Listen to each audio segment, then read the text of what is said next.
எல்லாத்துக்கும் வணக்கம். என் பேர் சந்தோஷ், கோயம்புத்தூர்லேருந்து. இத்தனை நேரம் எல்லாரும் கத்திட்டு இருந்ததை கேட்டிருப்பீங்கன்னு நினைக்கிறேன். நானும் அதே மாதிரி தான் கத்த போகிறேன். எல்லாரும் இத்தனை நேரம் சொல்லியிருந்த எல்லாத்துலேயுமே ஒரு வார்த்தை நோட் பண்ணியிருப்பீங்க, வழிகாட்டி, மென்டார் அப்படின்னு சொல்லியிருந்தேன். அந்த இடத்துல தான் நம்ம குழி தோண்டுவாங்க. அது யாரை நம்ம சூஸ் பண்ணுறோம் அப்படிங்கிறது தான் விஷயமே. காசை விட்டுருங்க, அவங்க எல்லாமே விட்டுருங்க. நம்ம வந்துட்டு நம்ம என்ன பண்றோம்னா, அவங்க எவ்வளோ காசு கேட்குறாங்க, ஓகே, இது ஓகே. அப்போ என்ன கிழமையில வைக்கிறாங்க, இது ஓகே. நம்மளுக்கு எல்லாமே சௌரியமா பார்த்துட்டு இருக்கோம்னா அப்புறம் நம்மளுக்கு அது கடைசி வரைக்கும் அது உருப்படாம தான் போக போகுது. என்னன்னா, நம்ம வந்துட்டு காசை ஃபர்ஸ்ட் பார்க்கறதுக்கு முன்னாடி எவ்வளோ என்ன டாபிக் சொல்லித்தர போறாங்க, எவ்வளோ நாள் சொல்லித்தர போறாங்க, டியூரேஷன். அந்த டியூரேஷன்ங்கிற வார்த்தை யாருமே வந்துட்டு கவனிக்கிறதே இல்லை. எல்லாருமே நம்ம சௌரியத்துக்கு ஏற்ற மாதிரி நம்ம வச்சுக்கிறோம். சனிக்கிழமை வைக்கிறாங்களா, பிரச்சனை, நம்ம லீவ் போட தேவையில்லை. ஓகே, ஞாயிற்றுக்கிழமை வைக்கிறாங்களா, பிரச்சனை இல்லை. காலையில தான் வைக்கிறாங்க, மத்தியானம் நம்ம நான்வெஜ் சாப்பிட்டு படுத்தலாம், தூங்கிடலாம், பிரச்சனை இல்லை. எல்லாரும் அதை தான் யோசிச்சு, டியூரேஷன் எவ்வளோ நாள் வைக்கிறாங்க. அதாவது நம்மளே காலகுதிரை கேட்டிருப்போம். எக்ஸ்போர்ட் நிறைய பேர் வந்தாங்க, நிறைய பேர் இவ்வளோ லட்சம் ரூபாய் இறந்துட்டாங்க. யாரோ சொந்தக்காரங்க சொல்லுவாங்க, அவங்க இருந்த போயிடுச்சு, இவங்களை காசு போட்டாங்க. அப்படியா? ஆமா, எக்ஸ்போர்ட்ல போகவே கூடாது. நம்மளே போய் எக்ஸ்போர்ட் கிளாஸ் ஏறுவோம். எப்படின்னா 2 மணி நேரம் கிளாஸ். அங்கேயே நம்ம லிங்க் பண்ணி யோசிக்கணும். எவ்வளோ ஒருத்தன் எவ்வளோ லட்சம் விட்டானாமா, நம்ம எப்படி அதை 2 மணி நேரத்துல கத்துக்க முடியும்? அப்ப அவனே 2 மணி நேரத்துல கத்துட்டு அவன் வந்து ஏமாறாம இருந்திருப்பானே. ஏன் அவன் போய் அது இந்த கிளாஸ் ஏறாம அவன் போய் ஏமாந்தான்? ஸோ அப்படிங்கிறப்ப நம்ம வந்துட்டு டியூரேஷன் நம்ம யாருமே யோசிக்கிறது இல்லை. அந்த டியூரேஷனை யோசிக்க. கேஷ் வந்துட்டு 2வது ஷார்ட் லிஸ்ட் பண்ணி வைங்க. ஃபர்ஸ்ட் வந்து டியூரேஷன் வைங்க. என்ன டாபிக் கவர் பண்றாங்க, நீங்க நாங்க சொன்னதெல்லாம் வச்சு பயந்துறாதீங்க. டாலர் அது இதுன்னு என்னென்னமோ சொல்றாங்களே, என்னென்னமோ புரியலையே அப்படின்னு இதெல்லாம் விட்டுருங்க. ஒரு நல்ல மென்டார்ட்ட போய் உங்களை ஒப்படைச்சிட்டீங்கன்னா அவங்க பார்த்துக்குவாங்க உங்களை. அவங்க என்ன சொல்றாங்களோ அதையே நீங்க செஞ்சீங்கன்னா போதும். அவ்வளவுதான், சிம்பிள்.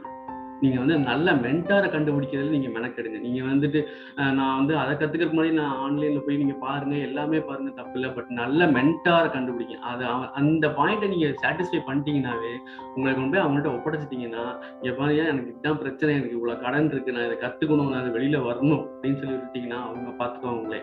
ஸோ நல்ல மென்டாருங்கிறது ரொம்ப முக்கியமான விஷயம். எல்லாருமே நான் வழிகாட்டின்னு தமிழ் அழகா சொல்லுவாங்க. வழிகாட்டி அப்படின்னு சொல்லி ஒரு அழகான வார்த்தை இருக்கு தமிழ்ல.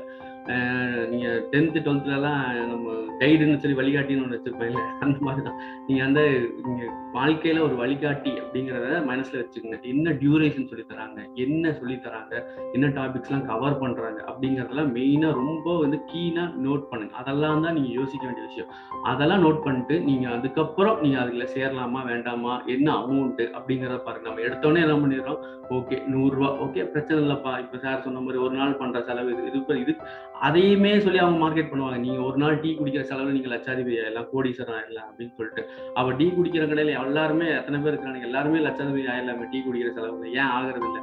ஸோ அதை நீங்க யோசிக்கணும். அவங்க மார்க்கெட்டிங் பண்றதே அந்த ஸ்ட்ராட்டஜி தான். நீங்க வந்து சாட்டர்டே கிளாஸ் இருக்கிறோம், நீங்க 100 ரூபா தான், நீங்க போய் ஃப்ரெண்ட்ஸோட ஒரு டீ கடைக்கு போனீங்கன்னா பண்ற செலவு தான் அப்படின்னு சொல்லியே மார்க்கெட்டிங் பண்ணுவாங்க, வெக்கமே இல்லாம. அதெல்லாம் நம்ம ஏமாறோம். அப்ப டீ குடிக்கிற செலவு எல்லாம் லட்சாதிபதி ஆயிடலாம்னா ஏன் எல்லாரும் ஆகாம இருக்காங்க அப்படின்னு நீங்க யோசிக்க.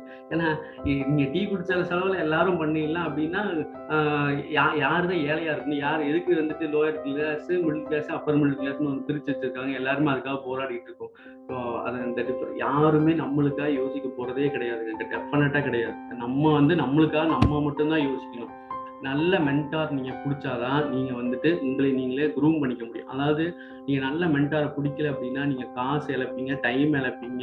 இது 2 இழந்தாவே திருப்பி வர முடியாது. முக்கியமான இதெல்லாம் இல்லாம நம்பிக்கை இழந்துருவீங்க. இந்த தொழில் நம்ம பண்ண முடியாது அப்படின்னு சொல்லி அந்த நம்பிக்கை உங்களுக்கு போயிடுச்சுன்னா, இன்னும் ஒண்ணு பிரச்சனை என்னன்னா, நீங்க அதுக்கப்புறம் ஒரு நல்ல மென்டாரே பிடிச்சாலும் உங்களால திருப்பி அவங்க பிடிச்சி நீங்க மேல வரவே முடியாது. அந்த கான்பிடென்ட் ஒன்ஸ் உங்களுக்கு அது போயிடுச்சு அப்படின்னா, நீங்க வந்து அதை விட ஒரு பெரிய புத்திசாலி நாலேஜ் உள்ள மென்டாரை நீங்க பிடிச்சி நீங்க அவங்கள்ட்ட போய் கத்துக்கிட்டாலும் அதுக்கப்புறம் நீங்க அதை பிடிச்சி நீங்க மேல வரவே முடியாது. ரொம்ப ரொம்ப கஷ்டம். ஸோ ஃபர்ஸ்ட் நீங்க சூஸ் பண்ற மென்டார் நல்லா தான் இருந்தீங்கன்னா, உங்க கான்ஃபிடன்ஸும் இருந்துச்சுன்னா கண்டிப்பா நீங்க அதை பிடிச்சி மேலே வரலாம். ஸோ நீங்க வந்து நான் இப்போ ப்ரைசிங் பத்திலாம் பேச போறது இல்லை. ஸோ நீங்க ஃபர்ஸ்ட் நல்ல மென்டாரை பிடிக்கிறது எப்படின்னு சொல்லி யோசிங்க. அதை நீங்க சாட்டிஸ்ஃபை பண்ணிட்டாவே உங்களோட, எனக்கு தெரிஞ்ச ஒரு 50%, ஏன்னா இது என் எக்ஸ்பீரியன்ஸ் நான் ஷேர் பண்றேன், 50%ஓட ப்ராப்ளம் சால்வ் ஆயிடும். நீங்க மென்டார் யார் நம்மளுக்கு நல்லா சொல்லி தருவா, யார் கரெக்டா சொல்லி தருவா, நம்மளுக்கு புரியுற லாங்குவேஜை சொல்லி தருவாங்களா, திருப்பி டவுட் கேட்ட, இப்போ எல்லாரும் நம்ம டவுட் கேட்டா திருப்பி பதில் சொல்லுவாங்களா, என்ன எந்த இடத்துல நடக்குது, எவ்வளவு நாள் நடக்குது, எப்படி எவ்வளவு நாள் நடக்க போறாங்க, சப்போஸ் இன்கேஸ் என்னன்னா எக்ஸ்டெண்ட் பண்ணுவாங்களா. இப்ப எங்களுக்கு 3 மாசம் சொன்னாங்க கோர்ஸ், இப்ப 4 மாசம் போயிட்டு 50% தான் கவர் ஆயிருக்கும் இத்தனைக்கும். ஸோ அந்த மாதிரி சொல்கிறேன். உடனே எங்களுக்கு வந்து சேருங்க அப்படின்லாம் சொல்ல வரல. நீங்கள் இங்கே வந்து சேருங்க, சேராமல் போகலாம். அதான் சாரும் சொல்லுவார். அதான் எங்கள்கிட்டையும் சொல்லியிருக்காரு. ஸோ அதெல்லாம் நீங்க என்னன்னாலும் பண்ணுங்க, பட் மென்டாரை கரெக்டா சூஸ் பண்ணுங்க. எந்த கிளாஸ்ல போனா நம்மளுக்கு சொல்லி தருவாங்களா, நம்மளுக்கு புரிஞ்ச லாங்குவேஜ்ல சொல்லி தருவாங்களான்னு சொல்லுங்க. அவன் வந்து நீங்க வந்து தமிழ்ல போய் உட்காந்துருப்பீங்க, அவன் இங்கிலீஷ்ல ஹிந்திலேயே கலந்து போய் சொல்லிட்டு இருப்பான். நம்மளுக்கு ஒண்ணுமே புரியாது. அச்சா அச்சா அப்படின்ட்டு வந்துட வேண்டியதான். ஒண்ணுமே வேலையே ஆகாது. பிரச்சனையே இல்லை. வீட்டுக்கு வந்தாலும் நம்ம வீட்டுல இருக்கவங்கள்ட்ட போய் நீங்க போய் சொல்லுங்க, நீங்க என்ன சொல்லி தராங்க அப்படின்னு சொல்லி சொன்னாலும் உங்களுக்கு சொல்ல தெரியாது. அந்த அளவுக்கு தான் வேலை முடிஞ்சிருச்சு. நீங்க அதுக்கப்புறம் அந்த கிளாஸ் முடிச்சதுக்கு அப்புறமே நீங்க அந்த கான்செப்டே மறந்துடுவீங்க. என்ன கான்செப்ட் இருக்கு, தமிழ்ல சொல்லி தந்துட்டு இருக்காரு சார். இப்ப இந்த தமிழ்ல அவர் யூஸ் பண்ற ஒரு வார்த்தையிலேயே அங்கே காத்த டவுட். இப்ப நீங்க இந்த வார்த்தை யூஸ் பண்ணீங்கன்னா இதுதான் அர்த்தமான எங்களுக்கு அந்த அளவுக்கு தமிழ்னா நம்ம பிறந்து வளர்ந்து தமிழ்ல தான் யூஸ் பண்ணியிருக்கோம். இத்தனை நாள் தெரிஞ்சிருக்கு, தமிழ்ல படிச்சிருக்கோம் 12th வரைக்கும். இருந்தாலுமே தமிழ்ல ஒரு வார்த்தை யூஸ் பண்ணுவோம், அந்த வார்த்தைக்கு என்ன அர்த்தம்னு நம்ம கேட்கிறோம். இதுதான் அர்த்தமா இல்லை இதுக்கெல்லாம் இதுவும் அர்த்தமா அப்படின்னு கேட்கிறோம். அப்ப நம்ம பிடிச்ச நம்ம தாய்மொழியில படிக்கிறப்பே நம்ம இவ்வளோ விஷயம் நம்மளுக்கு டவுட் வரப்ப, நீங்க தெரியாத லாங்குவேஜ் இங்கிலீஷ் ஹிந்திலயோ ஏதோ ஒரு கரும்புத்துல போய் நீங்க படிச்சுட்டு வந்து நீங்க தமிழ்ல டிரான்ஸ்லேட் பண்ணீங்கன்னா கூகுள் டிரான்ஸ்லேட்ல போட்டு பாத்தீங்கன்னா சம்மந்தமே இல்லாத ஒரு அர்த்தத்தை கொடுக்கும். அதையே நீங்க நினைச்சுட்டு தான் நீங்க வேலை செஞ்சுட்டு இருப்பீங்க. ஸோ அதனால என்ன சொல்ல வரேன்னா, நம்ம லாங்குவேஜை நம்மளுக்கு புரியிற பாஷையில நம்மளுக்கு ஈஸியா புரியுற மாதிரி சொல்லி தராங்களா, அந்த மென்டார் எந்த ஊரு எங்க படிச்சிருக்காங்க, அவங்களுக்கு என்ன எக்ஸ்பீரியன்ஸ் இருக்கு, எல்லாரும் முன்னாடி சொன்னவங்க அதெல்லாம் அனலைஸ் பண்ணேன். நான் இப்போ பிரைசிங் பத்தியோ இல்லை எதை பத்தியோ நான் சொல்ல வரேன். நான் திருப்பி சொல்றேன் என்னன்னா, நல்ல மென்டார் சூஸ் பண்ணுங்க. ஏன்னா நான் அதை அடிபட்டு இருக்கனால சொல்றேன். நானும் கிளாஸ் போயிருக்கேன், இது பண்ணியிருக்கேன். இது ரீசெண்டாக கூட கவர்மெண்ட்டோட ஒரு கிளாஸ் அட்டன் பண்ணியிருக்கேன். அங்கேயே வந்துட்டு மல்டிப்ளிகேஷன் தப்பா போட்டிருக்காங்க, ப்ராஃபிட் எடுக்கிறது தப்பா எடுத்திருக்காங்க. ப்ராஃபிட் எப்படி எடுக்கணும்னு தெரியாம எடுத்திருக்காங்க, மல்டிப்ளிகேஷன் தப்பா போட்டிருக்காங்க. அந்த மல்டிப்ளிகேஷன் தப்பா போட்டதுல அந்த கால்குலேஷனே தப்பு. அதுக்கப்புறம் அதுல நம்ம செத்து போன படத்துல நம்ம போய் பேசியது யூஸே இல்லை. அந்த மாதிரி தான் அந்த மல்டிபிகேஷன் தப்பா போச்சு, அந்த சமயம் தப்பா, அதுல ப்ராஃபிட் தப்பா போட்டிருக்காங்க. அதுல நாங்க உங்களுக்கு வந்துட்டு கவர்மெண்ட் ஸ்கீம்ஸ்ல இருந்து இவ்வளவு வருது அவ்வளவு வருது, ஏதோ எவ்வளவு வந்தாலும் அந்த ப்ராஃபிட்டை தாண்டி அது லாஸ்ல போயிட்டு இருக்கு. நீங்க கவர்மெண்ட் ஸ்கீம் நீ எவ்வளவு கொடுத்தாலும் அதுக்கு ஒன்றும் யூஸே இல்லை. ஸோ அதனால ஏன் சொல்ல வரேன்னா, கவர்மெண்ட்ல இருக்கிற இன்ஸ்டிடியூஷன்ஸே சிலர்லாம் வந்து தேர்ட் பார்ட்டி மூலியமா கிளாஸ் எடுத்து இப்படி போயிட்டு இருக்கு. நீங்க வந்துட்டு உடனே ஓகே பிரைவேட் யாரும் நம்ப வேண்டாம், கவர்மெண்ட்டை நம்பி போகலாம். நான் கவர்மெண்ட்டை நம்புங்க நம்மள, பிரைவேட் நம்புங்க நம்மளன்னு சொல்ல வரல. யாரா இருந்தாலும் கவர்மெண்டா இருந்தாலும் பிரைவேட்டா இருந்தாலும் யோசிங்க. முன்னாடி அட்டன் பண்ணவங்கள்ட்ட போய் ஒரு ரிவ்யூ கேளுங்க, எப்படி நடந்துச்சு இந்த கிளாஸ், எப்படி இருந்துச்சு அப்படின்னு சொல்லி கேளுங்க. உங்க கான்ஃபிடன்ஸை மட்டும் விட்டுறாதீங்க. கான்ஃபிடன்ஸ் ரொம்ப முக்கியம். இப்போ ரீசெண்டாக கூட ஒரு ஜுவல்லரி ஓனர் சொல்லியிருக்காரு, 2 ஸ்டேட்ல ஜுவல்லரிஸ் வச்சிருக்காரு, அவ்வளோ கடை வச்சிருக்காரு, ஆனால் அவங்க எனக்கு வந்து இங்கிலீஷ் படிக்க தெரியாதுன்னு சொல்லியிருக்காரு. அந்த கான்ஃபிடன்ட் லெவல் யோசிச்சு பாருங்க. அந்த கான்ஃபிடன்ட் லெவல் இருந்துச்சுன்னா நம்மளால எங்கேயோ போயிடலாம். நம்ம அந்த அளவுக்குலாம் வேண்டாம். நம்ம லைஃபை நம்ம ஒரு அப்கிரேட் பண்ற அளவுக்கு இருந்தா போதும். அந்த கான்ஃபிடன்ஸ் லெவலில் வச்சுக்கோங்க.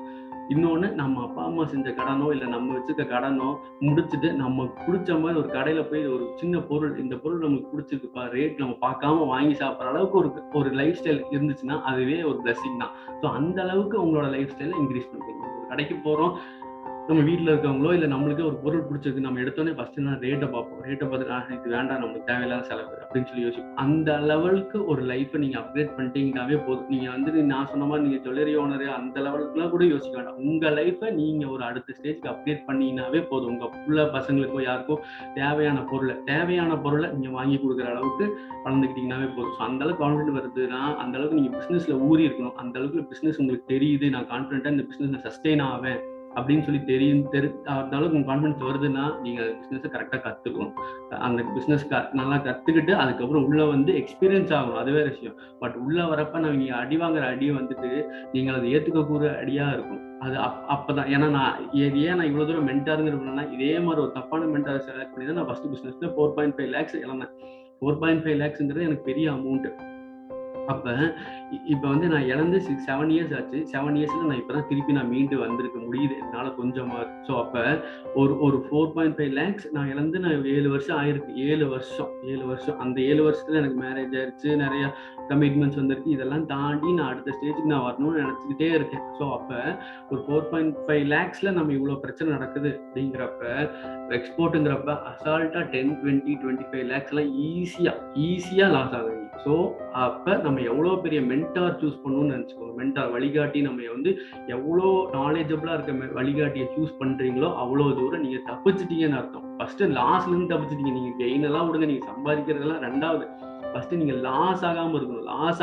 லாஸ் ஆகலையா, சரி பரவாயில்ல, இந்த பிசினஸ் செட் ஆகல, நீங்க அடுத்த பிசினஸ் போயிடலாம். லாஸ் ஆயிட்டீங்கன்னா நீங்க வேலைக்கு போய் அந்த லாஸை நீங்க வந்து லைஃப் லாங் நீங்க அதுக்கு கப்பம் கட்டிக்கிட்டே இருக்கணும். அது நீங்க பேங்க் வட்டியில உங்களுக்கு தெரியாததான் ஒண்ணு இல்லையா, எல்லாரும் அதை தாண்டி வந்திருப்போம்னு நினைக்கிறேன். ஸோ என் எக்ஸ்பீரியன்ஸை நான் சொல்றேன் அப்படியே. ஸோ அதனால தயவு செஞ்சு நீங்க வந்துட்டு ஒரு மென்டார் சூஸ் பண்ணும்போது எவ்வளோ நாள் எடுக்கிறாங்க இந்த கோர்ஸ், எப்படி எடுக்கிறாங்க, எதுனா அவங்களுக்கு என்ன இதுல ஆதாயம். எக்ஸாம்பிள், இப்போ நான் ஒரு கோர்ஸ் சொல்றேன், 148 பேர் சேர்ந்துருந்தாங்க, அதுல ஃபீஸ் வந்து 590 ரூபா.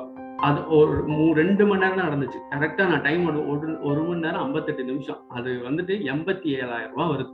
அந்த 2 மணி நேரத்துல அவங்க 87,000 ரூபாய் அவங்க சம்பாதிச்சிருக்காங்க.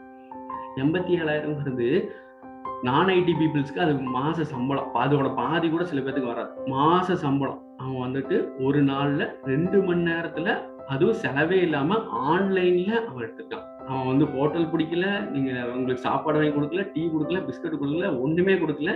உங்க வீட்டுல உட்கார வச்சு உங்களோட கரண்ட் செலவுல, உங்களோட நெட்டு செலவுலயே அவன் மட்டும் நெட்டு செலவு பண்ணி உங்களுக்கு வந்துட்டு கிட்டத்தட்ட அவங்கள்ட்ட இருந்து அவன் 87,000 சம்பாதிச்சிருக்கான். நீங்க ஜஸ்ட் கால்குலேட் பண்ணுங்க, எத்தனை பேர் ஜாயின் பண்றாங்க, அந்த அமௌண்ட்டை இன்டூ பண்ணி பாத்தீங்கன்னா உங்களுக்கு தெரியும். அப்போ ஒரு வந்து 87,000 வருதுன்னா இவ்வளவு வர்த்தா அவரு 87,000 2 மணி நேரத்துல எல்லாரும் சேர்ந்து அவருக்கு கொடுத்தோம்னா அவர் வர்த்தா அப்படின்னு யோசிங்க. செகண்ட், 87,000 வாங்குறீங்களப்பா, நீ இந்த பதில் சொல்லித்தான் ஆகணும். அந்த கான்பிடன்ஸ் உங்கள்கிட்ட வளர்த்துக்கோங்க. நீ 87,000 வாங்குறீல, எதுக்காக வாங்குற, நீ சொல்லித்தரக்கு தானே வாங்குறேன். ஸோ அப்போ அந்த உண்டான கேள்வியை கேள்வி. நம்ம எல்லாரும் என்ன நினைச்சோம்னா, அவங்கள உடனே ஒரு சார் சொல்ற மாதிரி தெய்வம் நினைச்சிடும். அவங்க என்ன சொன்னாலும் ஓகே மண்டே கட்டிருந்தோம். திருப்பி பேசினா வந்துட்டு தெய்வம் குத்தாயிரும் அப்படிங்கிற மாதிரி நம்ம திருப்பி பேச மாட்டேங்கிறோம். எல்லாரும் அதான் தப்பு பண்றோம். ஏன்னா இப்ப நான் சொல்றேன்னு சார்ட்டே எல்லாருமே பேசுவோம், திருப்பி பேசுவாங்க. அது வந்து ஆர்குமெண்டாவே போகும். ஆனாலும் சார் வந்து அதுக்கு உண்டான பதில் சொல்லுவாங்க. ஏன்னா ஒரு சொல்லி கொடுக்கறதுக்கு உண்டான கேரக்டரே அதுதான். அவங்களுக்கு வந்து புரியுற வரைக்கும் அவங்க கோவப்பட்டாலுமே அதைய புரிய வச்சு, நீங்க கோவப்படுறீங்க, சம்மந்தமே இல்லாத விஷயத்துக்கு கோவப்படுறீங்கன்னு அதை புரிய வச்சு சொல்லி தரணும். நீங்க கோவப்பட்டா அவரு கோவப்பட்டு போயிட்டாங்கன்னா அது வந்துட்டு சொல்லித்தரக்கு உண்டான அளவு கிடையாது. நீங்க அதை வந்து புரிய வச்சு நீங்க அதை வந்து கடைசி வரைக்கும் அவங்களுக்கு அந்த கான்செப்ட் புரியுற வரைக்கும் சொல்லி தரணும். அதனாலதான் இப்ப 4 மாசம் தாண்டி போயிட்டு இருக்கு, உங்களுக்கு 50% கூட கவர் ஆகல. இப்பதான் 50% முடிஞ்சிருக்கு இந்த பிரைசிங் டாபிக்கோட. ஸோ அதனால எதுக்கு இவ்வளவு தூரம் சொல்ல வரோம் அப்படின்னா, இதுதான் இது மெயின் கான்செப்ட். ஒரு மென்டாரை சூஸ் பண்ணுங்க. ஒரு மென்டார் சூஸ் பண்றப்ப என்ன கிரைட்டீரியா நீங்க வைக்கிறீங்க, எதை வச்சு நீங்க சூஸ் பண்றீங்க. மொத்தமா போய் 4 பேர் சொல்றாங்க, இது யாரோ ஒருத்தர் ரெக்கமெண்ட் பண்றாங்க, நல்லா இருக்கு, சனிக்கிழமை வைக்கிறாங்க பிரச்சனை இல்லை, ஞாயிற்றுக்கிழமை வைக்கிறாங்க பிரச்சனை இல்லை, இதெல்லாம் பார்க்காதீங்க. எத்தனை நாள் வைக்கிறாங்க, வீக் டேஸ்ல வச்சாலும் பரவாயில்ல, லீவ் போட்டு போலாம்னா பிரச்சனை. நீங்க வேலையே விட்டுட்டு நீங்க பிசினஸ் போற அளவுக்கு நீங்க வந்து உங்களுக்கு ஆசை இருக்கு, ஆனா ஒரு நாள் நீங்க லீவ் விட்டு போய் உங்களால ஞாயிற்றுக்கிழமை போய் உங்களுக்கு ஒரு மீட்டிங் அட்டன் பண்ணலான்ட்டு போறீங்க. அது வந்து ரொம்ப தப்பு. நீங்க லீவே போட்டாலும் பரவாயில்ல, நீங்க ஆபீஸ்ல திட்டே வாங்கினாலும் பரவாயில்ல, அதெல்லாம் பாருங்க. எவ்வளவு நாள் நடத்துறாங்க, எப்படி நடத்துறாங்க, அவங்களுக்கு என்ன எக்ஸ்பீரியன்ஸ் இருக்கு, இதெல்லாம் பார்த்துட்டு கிரிட்டீரியா பார்த்துட்டு ஆல்ரெடி படிச்சவங்கள்ட்ட போய் எக்ஸ்பீரியன்ஸ் கேளுங்க, பர்சனலா போய் கேளுங்க. அவங்க மூலியமா கேட்டீங்கன்னா அவங்க சொல்லி கொடுத்துருவாங்க, இப்படிதான் சொல்லுங்க அப்படின்னு சொல்லி கொடுத்துருவாங்க. ஏன்னா நானும் அதை அனுபவப்பட்டிருக்கேன். அவங்கள பர்சனலா போய் மீட் பண்ணுங்க, இல்லை பர்சனலா கால் பண்ணி கேளுங்க. இவங்க மூலியமாவே நீங்க பேசுனீங்க அப்படின்னா அவங்க மூலியமா தான் ஆன்சர் வர மாதிரி இருக்கும். ஸோ அதனால பர்சனலா போய் மீட் பண்ணுங்க, பர்சனலா அவங்களோட எக்ஸ்பீரியன்ஸை ஷேர் பண்ணி கேட்டு தெரிஞ்சுட்டு அதுக்கப்புறம் நீங்க அடுத்தடுத்து உங்களால வந்துட்டு எவ்வளவு பண்ண முடியும், அஃபோர்ட் பண்ண முடியும்னு பார்த்து அதுக்கேற்ற மாதிரி மென்டார் சூஸ் பண்ணி பாருங்க.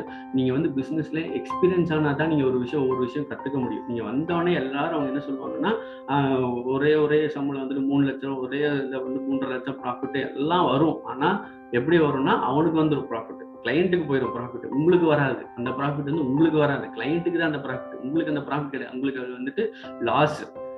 ஸோ என்னன்னா எக்ஸ்பீரியன்ஸ் ஆகணும். எக்ஸ்பீரியன்ஸ் ஆகிறதுக்கு நல்ல ப்ராக்டிஸ் நீங்க பண்ணா தான் நீங்க நல்ல எக்ஸ்பீரியன்ஸ் கெயின் பண்ண முடியும்.